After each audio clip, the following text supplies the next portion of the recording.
की हुकूमत बनाई गई, वो आपके सारा सामने है। फिर भी उन्होंने जिद की, इना की तस्कीन तो हो गई, ना नवाज शरीफ रहा ना बेनज़ीर रही, लेकिन तारीख से क्यों नहीं सीखते? क्या जावेद हाशमी ने मुस्लिम लीग नून चलाई? ओ भाई, वो फिर भी वहाँ बैठे जहाँ बैठे नवाज शरीफ ही पार्टी चलाता है, और बेनज़ीर भुट्टो जहाँ भी थी वो चलाती थी। मजनून फ़हीम के पास कुछ नहीं था। अब फिर तुमने वही हरकत की है, और अब माशाल्लाह अदालत ने भी पूरा उसे एक मौका फराहम कर दिया। अब देखते हैं अल्लाह को क्या मंजूर है कि क्या हमारी इसकी कन्विक्शन को सस्पेंड करते हैं या नहीं। बज़ाहिर कोई जवाज़ नहीं है, कोई जवाज़ नहीं है कि इसको जो है कोई और दीगर फैसले की गुंजाइश ही नहीं है। लेकिन यहाँ तो 2 जमा 2 10 भी हो रहा है और 2 जमा 2 8 भी हो रहा है। तो इसलिए अल्लाह मालिक है, अल्लाह से दुआ गो हैं, और अल्लाह ताला का एक हजूर सल्लल्लाहु अलैहि वसल्लम की हदीस है जो मैंने एक केस में भी कोट की थी कि ये अल्लाह का जो है मुनसिफ का काम, मुनसिफ का जो है इंसाफ करना, ये अल्लाह के तफवीज़ शुदा अख्तियारात में से है। और वो जज जो किसी नालायकी की वजह से फैसला करेगा गलत, वो भी दोज़ख में जाएगा।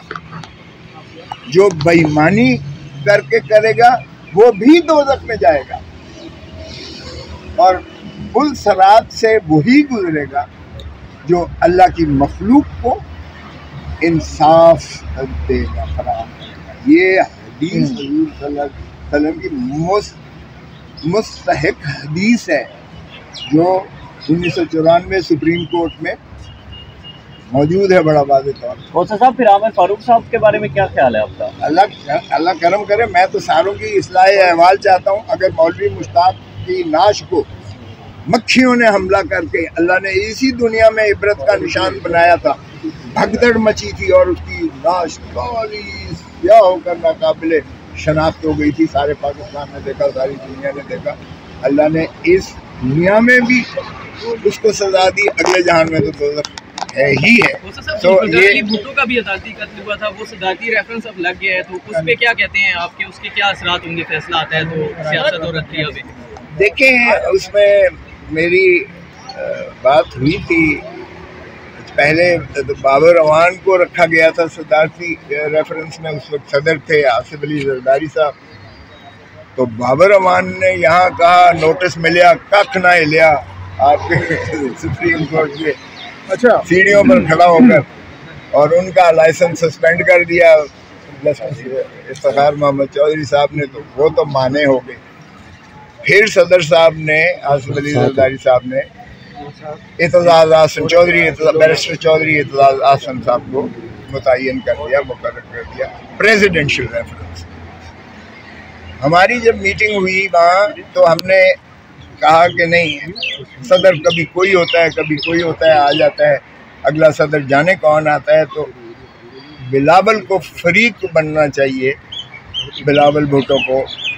और बेनज़ीर के कत्ल का केस जो आसिफ अली जरदारी खुद मुद्दई बने, वो मेरे ज़िम्मे लगा कि आप अपीलें दायर करेंगे आसिफ अली जरदारी साहब की तरफ से रावलपिंडी बेंच अदालत आलिया में, और 110 की दरख्वास्त जो है वो बिलावल की तरफ से फारूक नाइक दायर करेंगे। तो अब असूल तो अब जहाँ तक कानूनी पोजीशन है वो ये है कि चूँकि सदर ने अभी तक हटाया नहीं है, तो अभी तक तो बैरिस्टर एतजाज़ आसन ही वकील सदारती रेफरेंस में है उस भुट्टो के कंसर्न में ना।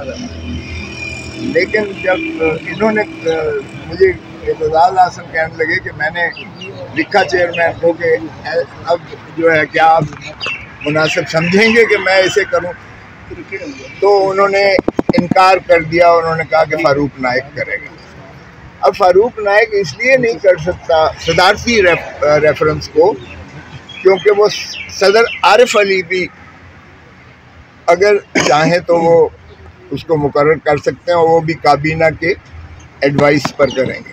तो इसलिए अब उसका क्या होता है वो सारी दुनिया को पता है। वो अदालती कत्ल था, सारी दुनिया को पता है। मैंने अपनी आंखों से देखा, मौलवी मुश्ताक ने अपने कमरे के अंदर, चीफ जस्टिस के कमरे के अंदर लोहे का जंगला बनाया हुआ था और जानवरों की तरह भुट्टो को बख्तर बंद गाड़ियों में कभी इस साइड से लाया जाता था, कभी उस साइड से लाया जाता था।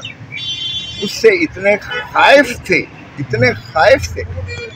कि उसके करीब एक मील तक वो जो है पहले ही वो लगा देते थे,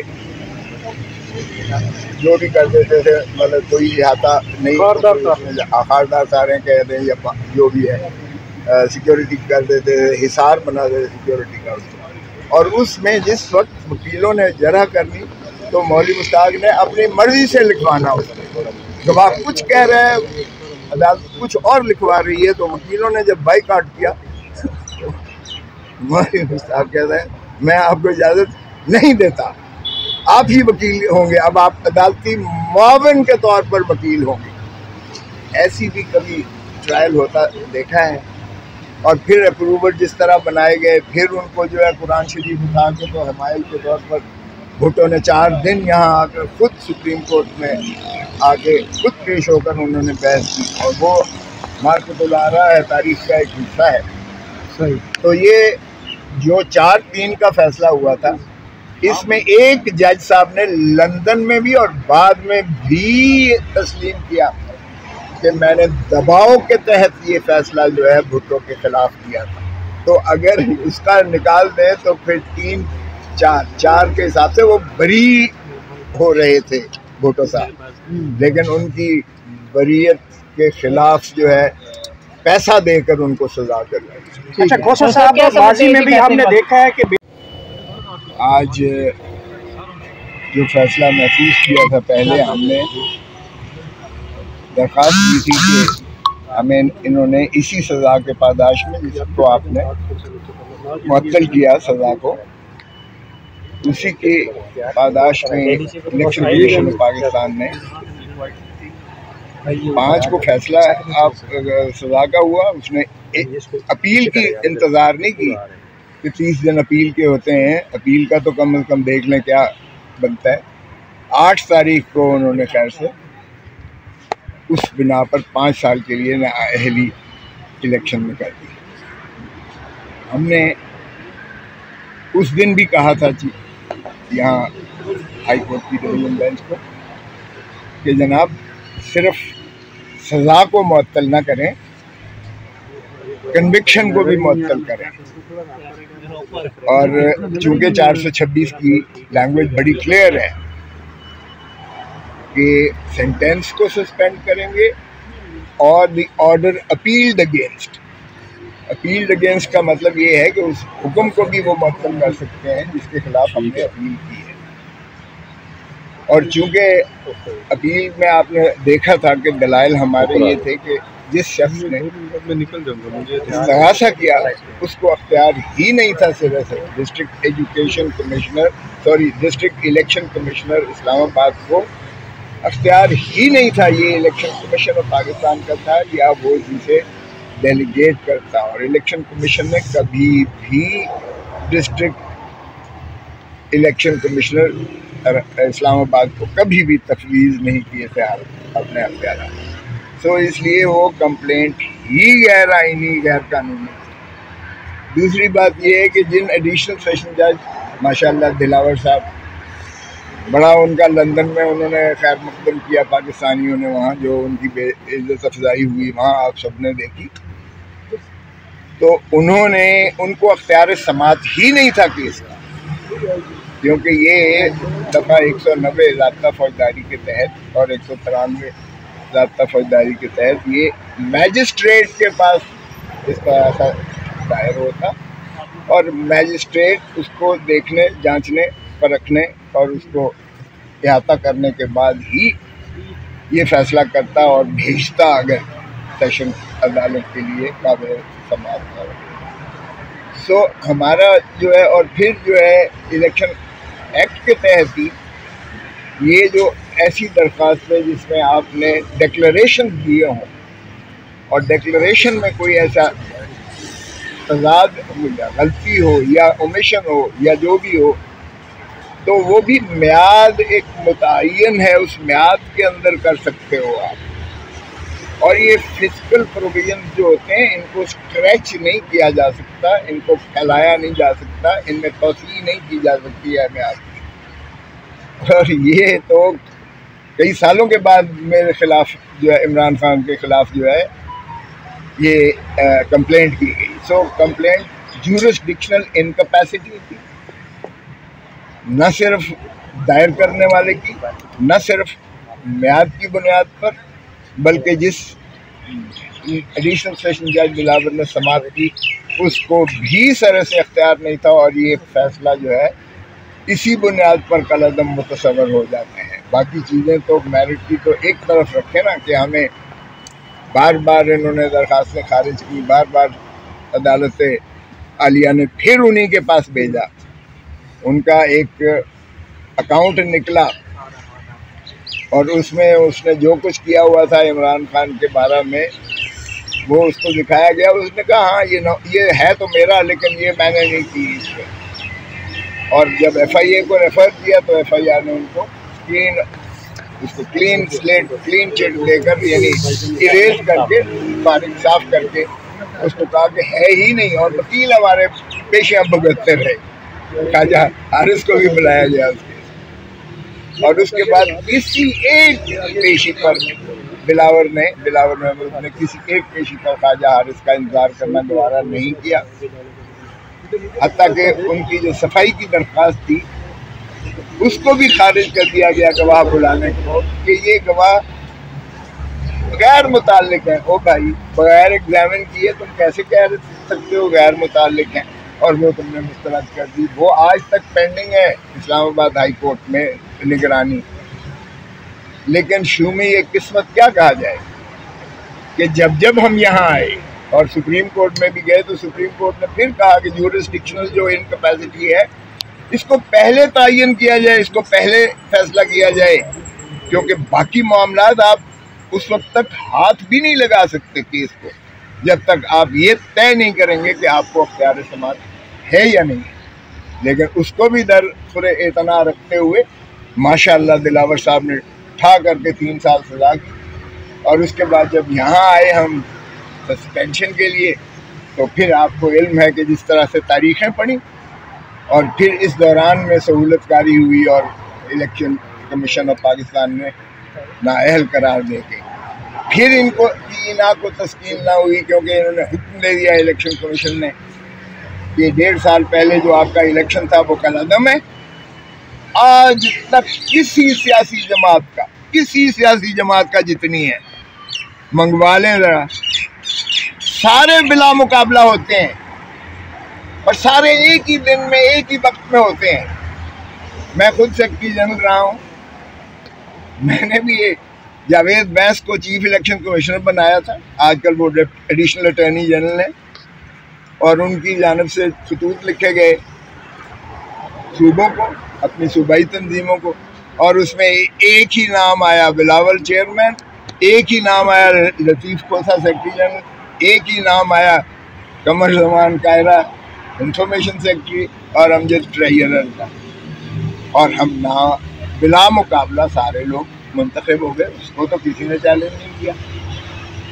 और इसी तरह बाकी भी अगर आप सारे देख लें, लेकिन बाहर के चूँकि मकसूद कुछ और था तो वो इलेक्शन कलअदम करके हुक्म दिया गया कि 20 दिनों के अंदर आप दोबारा इलेक्शन करवाएं।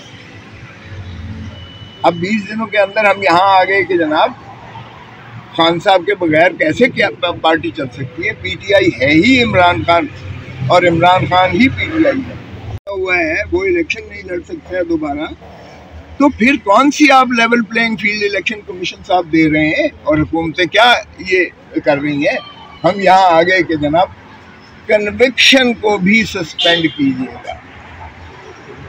बहस सुनी गई, बहस सुन के फैसला महफूज किया गया और आज फिर माशाल्लाह वो री हियरिंग में लगा हुआ था।